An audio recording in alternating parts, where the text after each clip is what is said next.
Welcome student on my channel maths make it easy. अभी तक हम पढ़े थे चैप्टर मैट्रिसेस और आज हम बिल्कुल नया चैप्टर स्टार्ट कर रहे हैं, डिटरमिनेंट्स या सारणी। Let's start. सबसे पहले आपको ये जानना होगा, ये समझना होगा कि डिटरमिनेंट जो होता है एक स्क्वायर मैट्रिक्स का ही निकलता है। स्क्वायर मैट्रिक्स का ही डिटरमिनेंट हम फाइंड आउट करेंगे। स्क्वायर मैट्रिक्स या वर्ग आव्यूह होना जरूरी है। और यह एक दूसरी चीज है, यह एक न्यूमेरिकल वैल्यू होती है, एक संख्यात्मक मान होता है। It is a numerical value या संख्यात्मक मान।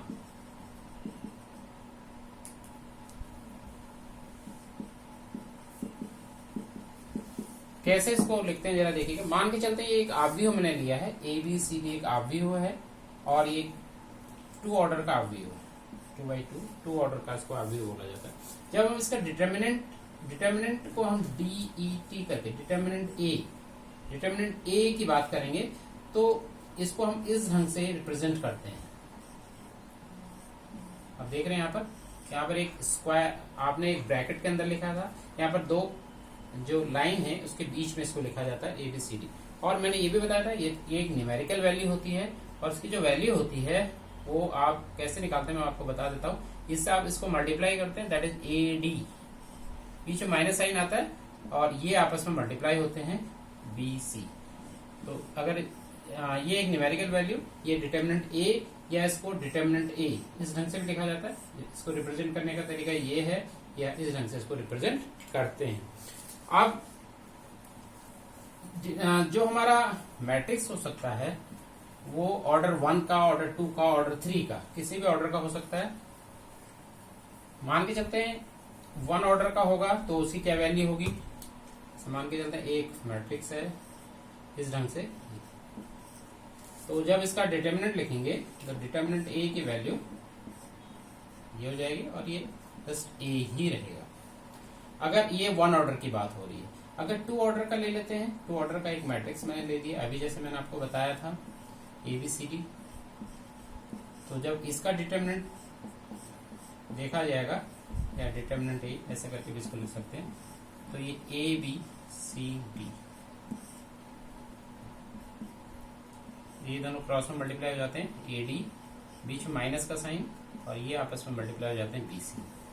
तो ये ऑर्डर 1 एंड ऑर्डर 2। अगर कोई ऑर्डर 3 का है, मान के चलते हैं कोई ऑर्डर 3 का एक मैट्रिक्स है ABCDEF GHI, तो इसके 9 टर्म्स है, 3 ऑर्डर का मैट्रिक्स है। तो इसका जब हम एक्सपेंशन करेंगे तो इसके एक्सपेंशन के जो मेथड्स हैं ये 9 प्रकार से इसको एक्सपेंड हम कर सकते हैं। 9 प्रकार से एक्सपेंड कर सकते हैं। वो कैसे करते हैं ये मैं आपको बता देता हूँ जब हम इसके डिटरमिनेंट की बात कर रहे हैं।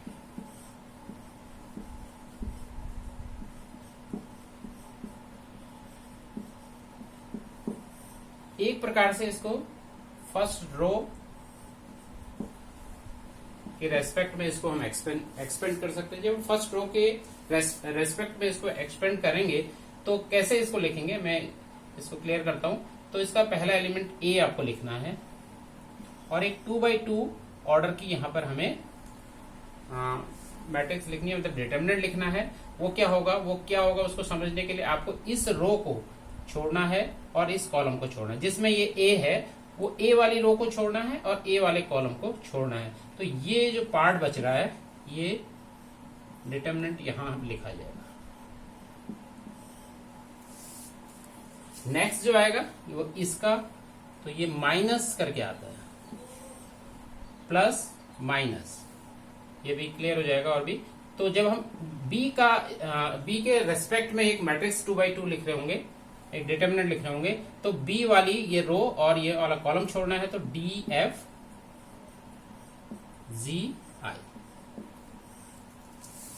प्लस माइनस प्लस, तीसरा वाला C, और इसके रेस्पेक्ट में जो आएगा वो आएगा ये C वाली रो आपको छोड़नी है और C वाला कॉलम छोड़ना है, तो DEGH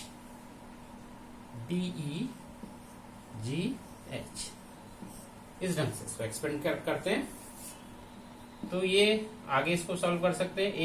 इसको मैंने बताया था किस ढंग से हम सॉल्व करते हैं, क्रॉस में मल्टीप्लाई करते हुए EI minus HF minus B DI minus GF plus C DH minus GE। इस ढंग से एक 3x3 ऑर्डर वाले मैट्रिक्स का एक्सपेंशन करते हैं। ये फर्स्ट रो के अकॉर्डिंग है। अब ऐसे हम सेकेंड रो को लेते हुए इसको एक्सपेंड कर सकते हैं। एक तरीका ये हो सकता है। थर्ड रो को लेते हुए उसके रेस्पेक्ट में बाकी 2x2 जो हमारे डिटर्मिनेंट्स है वो लेते हुए एक तीसरा तरीका हो जाएगा। एक बार फर्स्ट कॉलम को लेते हुए इसको एक्सपेंड कर सकते हैं, वो मैं बता देता हूं। फर्स्ट कॉलम को लेके इसको कैसे एक्सपेंड करेंगे। फर्स्ट कॉलम को लेके अगर हम इसको एक्सपेंड कर रहे हैं तो डिटर्मिनेंट ए की जो वैल्यू होगी ए, और वही चीज है आपको ये रो और ये कॉलम छोड़ना है, तो EF HI।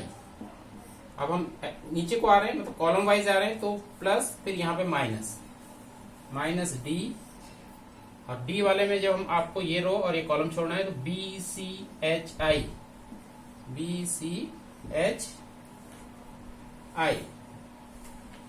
हाँ माइनस D वाले में आप ये छोड़ा तो BCHI, यस ऐसी प्लस माइनस प्लस। तो G के अकॉर्डिंग जब लिखेंगे तब ये आ जाएगा। आपको ये रो और ये कॉलम छोड़ते हुए 2x2 ऑर्डर की डिटरमिनेंट को लिख देना है, जो कि ये बस आगे इनका एक्सपेंड कर देंगे। इस पे EI ऐसे मल्टीप्लाई हो जाता है minus HF minus D BI minus HC plus G BF minus EC। तो इस ढंग से इनको हम एक्सपेंड करते हैं। तो देयर आर 9 वेज, इसको 9 तरीके से हम इसको एक्सपेंड कर सकते हैं। तो इसके बाद एक्सरसाइज क्वेश्चन स्टार्ट कर रहे हैं। एक्सरसाइज 4.1 क्वेश्चन है, evaluate the determinants. In determinants की इन सारणिकों का मान आपको निकालना है। पहला क्वेश्चन ये है। तो मैंने आपको बताया था 2x2 ऑर्डर का है, तो आपको क्या करना है, ये क्रॉस में मल्टीप्लाई हो जाते हैं। 2 इंटू माइनस 1, पीछे माइनस का साइन आता है, माइनस 5 इंटू 4। तो इसकी जो वैल्यू हो जाएगी -2 माइनस माइनस प्लस 20, तो ये आ जाएगा 18। तो इस ढंग से इसकी वैल्यू इवेलुएट हो जाती है। और एक संख्यात्मक मान आपको बताया था, ये संख्या कोई पद आ जाएगा। ऐसी सेकंड पार्ट लेके चलते हैं। इसमें एक डिटरमिनेंट दिया है x² minus x plus 1, x minus 1, x plus 1 and x plus 1।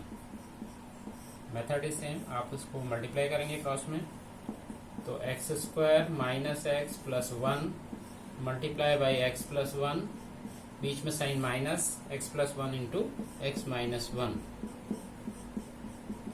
Factors आप जानते हैं, तो ये वैल्यू आप जानते हैं x प्लस 1 और फिर x² माइनस x प्लस 1। ये फैक्टर किसके होते हैं, ये होते हैं x³ प्लस 1³ के।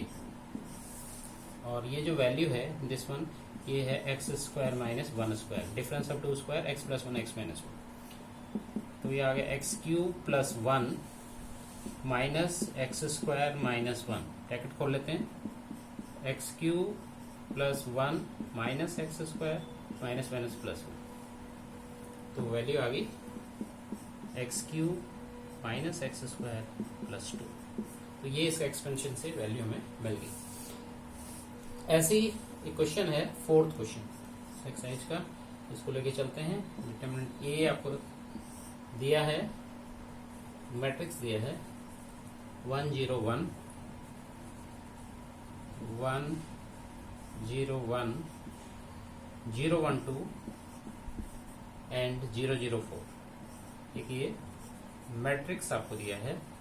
प्रूफ जो आपको करना है 3a, determinant of 3a equal to 27 multiply by determinant of a, ये आपको प्रूफ करना है। ये इसका क्वेश्चन नंबर 4 ये गिवन है और आपको ये प्रूफ करना है।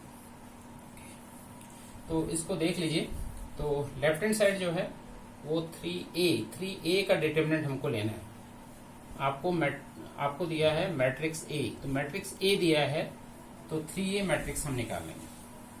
सबसे पहले ए इज गिवन, ए आपका दिया है 1 0 1 0 1 2 एंड 0 0 4। तो दिस इंप्लाइज हम निकाल लेते हैं 3a। 3a मीन्स 3 से इस मैट्रिक्स को मल्टीप्लाई करना है।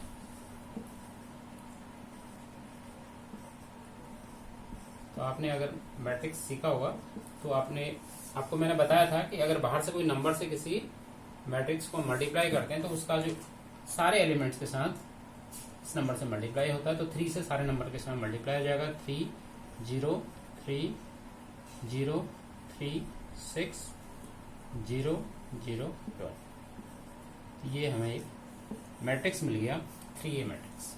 अब इसका हमें डिटर्मिनेंट निकालना है। 3a = 27a। तो हमें दो चीजें निकालनी है, एक तो इसका हम डिटर्मिनेंट निकाल लेते हैं। तो 1 0 1 0 1 2 0 0 4। एक्सपेंशन में एक चीज हम ध्यान में रखते हैं, इस चीज का आप ध्यान रखना, जिस रो अगर किसी रो में जिस रो या जिस कॉलम में सबसे ज्यादा जीरो होंगे उसके सापेक्ष हम इसको उसके रेस्पेक्ट में अगर इसको एक्सपेंशन करेंगे तो सबसे इजी तरीका होता है। तो आप देख रहे हैं इस रो में, इस कॉलम में, फर्स्ट कॉलम में 2 जीरो हैं, तो फर्स्ट कॉलम के रेस्पेक्ट में इसको एक्सपेंड कर देते हैं। तो आ जाएगा 1 के साथ ये रो और ये कॉलम छोड़ते हुए 1 2 0 4। ऐसे ही इसके साथ -0 कुछ भी आएगा वो जीरो ही होना है, जीरो से मल्टीप्लाई करके +0। जीरो के साथ भी जो भी आएगा जीरो से मल्टीप्लाई करके जीरो ही, इनको लिखने की जरूरत भी नहीं होती है। तो 1 ये हो गया 4 माइनस, कुल मिला के 4। और 3a का भी हमें डिटर्मिनेंट निकालना है। तो 3a का डिटर्मिनेंट 3 0 3 0 3 0 3 6 0 0 12 इसका डिटर्मिनेंट। तो यहां पर भी आप देख रहे हैं फर्स्ट कॉलम को देखें 2 जीरो है, तो इसके रेस्पेक्ट में इसको एक्सपेंड कर देते हैं।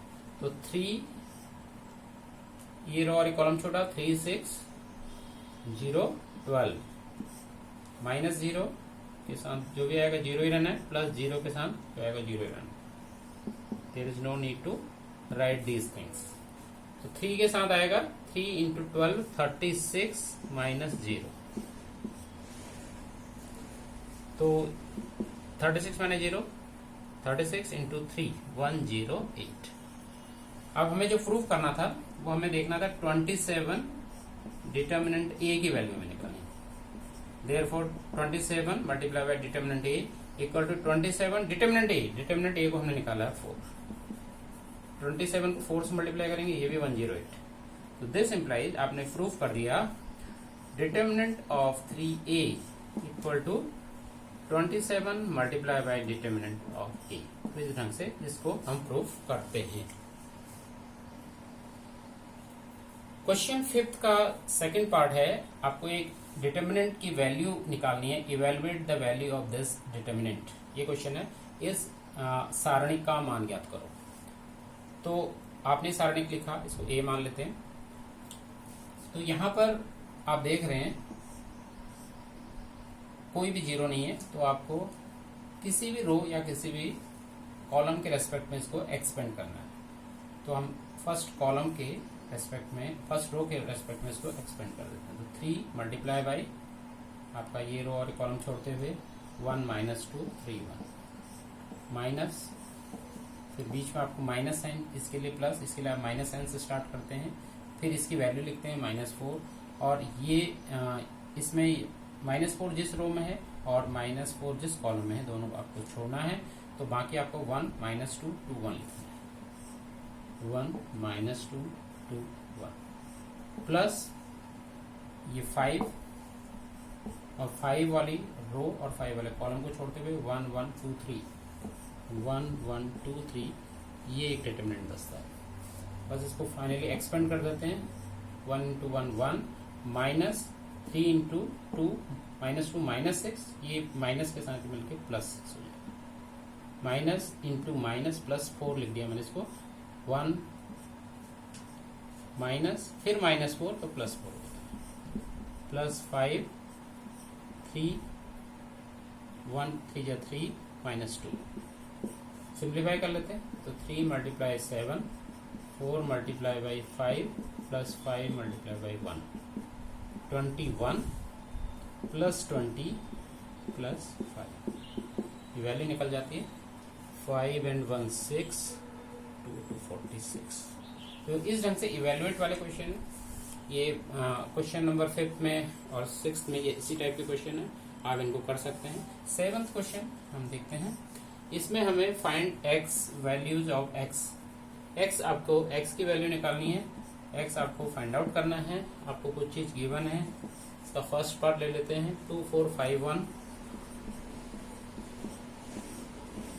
Equal to 2x 4 6 and x। ये इससे पहले जब हम दो मैट्रिक्स को कंपेयर कर रहे थे तो मैंने बताया था उसको, आपने उसके a11 से a11 को आप कंपेयर कर रहे थे, उनको वैल्यू को इक्वेट कर रहे थे, बराबर रख रहे थे। लेकिन यहाँ पर ऐसा नहीं होता। डिटर्मिनेंट्स में मैंने बताया ये भी एक संख्यात्मक मान है, ये भी एक न्यूमेरिकल वैल्यू है, ये भी एक न्यूमेरिकल वैल्यू है, तो दोनों साइड को आपको सॉल्व करना है। तो यहाँ पर आप मल्टीप्लाई करते हैं क्रॉस में, तो 2 1 जा 2 -5 4 जा 20, और यहाँ मल्टीप्लाई करते हैं तो 2x into x 2x square -6 4 जा 24, तो ये -18, ये 24 इधर ले आते हैं equal to 2x square. 2x square की जो वैल्यू आ गई ये आ गई 6। दिस इम्प्लाइज एक्स स्क्वायर की जो वैल्यू आ गई 6/2 that is 3। This implies x की जो वैल्यू आ गई वो √3। तो √3 यहाँ पर प्लस माइनस आप लिख सकते हैं, क्योंकि x जब हम स्क्वायर रूट लेते हैं तो प्लस माइनस √3। तो ये था इसका पार्ट। अब इसका एक और क्वेश्चन कर लेते हैं। फाइनली इस एक्सरसाइज को हम फिनिश की ओर ले जा रहे हैं, समाप्त होने वाली एक्सरसाइज। इसका लास्ट क्वेश्चन कर रहा हूं मैं, 8th क्वेश्चन है। यहां पर दिया हुआ है इफ x to 18x, ये एक डिटर्मिनेंट है, इसकी वैल्यू दी हुई है 6 to 18 6। क्वेश्चन है x की वैल्यू x किसके बराबर होगी। x is equal to, 4 option दिए हैं, इसको भी इसी प्रकार से सॉल्व करना है आपको। This implies x into x determinant है, तो आप उनको मल्टीप्लाई करके सिंप्लीफाई करके इसको करते हैं। एक्स स्क्वायर माइनस 36, 18 2 जा 36, 6 6 जा 36 माइनस 18 2 जा भी 36, तो ये 36 जीरो हो गया। एक्स स्क्वायर की वैल्यू 36, तो दिस इम्प्लाइज एक्स की वैल्यू स्क्वायर रूट ऑफ 36, तो प्लस माइनस 6, यहाँ पर इसकी वैल्यू आ गई प्लस माइनस 6। देखिए इसमें ऑप्शन ओनली 6 भी है, -6 भी है, प्लस माइनस 6 भी है और 0 है, ये 4 ऑप्शन है। तो प्लस माइनस 6 वाला करेक्ट होगा, क्योंकि जब 36 का स्क्वायर रूट निकाला जाता है तो +6 भी हो सकता है, -6 भी हो सकता है, इसलिए इसका आंसर होगा +-6, that is C option is correct. Thank you very much.